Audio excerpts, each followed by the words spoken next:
why is it that we don't seem to be able to adjust ourselves to the physical environment without destroying it? Why is it that in a way this culture represents in a unique fashion the law of diminishing returns, that our success is a failure, that we are building up, in other words, an enormous technological civilization which seems to promise the fulfillment of every wish almost at the touch of a button. And yet, as in so many fairy tales, when the wishes finally materialize, they're like fairy gold. They're not really material at all. In other words, so many of our products, our cars, our homes, our clothing, our food, it looks as if it were really the instant creation of pure thought. That is to say, it is thoroughly insubstantial, lacking in what the connoisseur of wine calls body. And in so many other ways, the riches that we produce are ephemeral. And as a result of that, we're frustrated. We're terribly frustrated. We feel that the only thing is to go on getting more and more. And as a result of that, the whole landscape begins to look like the nursery of a spoiled child who's got too many toys and is bored with them and throws them away as fast as he gets them, plays them for a few minutes.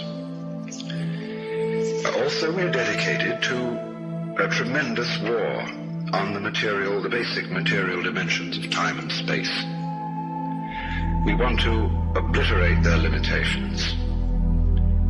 We want to get everything done as fast as possible. We want to convert the rhythms and the skills of work into cash, which indeed you can buy something with, but you can't eat it. And then rush home to get away from work and begin the real business of life, to enjoy ourselves.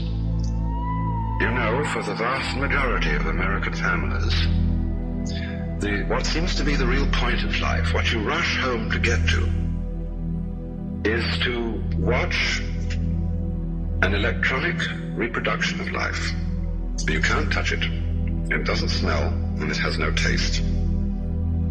You might think that people getting home to the real point of life in a robust material culture would go home to a colossal banquet or an orgy of lovemaking or a riot of music and dancing. But nothing of the kind. It turns out to be this purely passive contemplation of a twittering screen. You see mile after mile of darkened houses with that little electronic screen flickering in the room. Everybody isolated, watching this thing, and thus in no real communion with each other at all. And this isolation of people into a private world of their own is really the creation of a mindless crowd.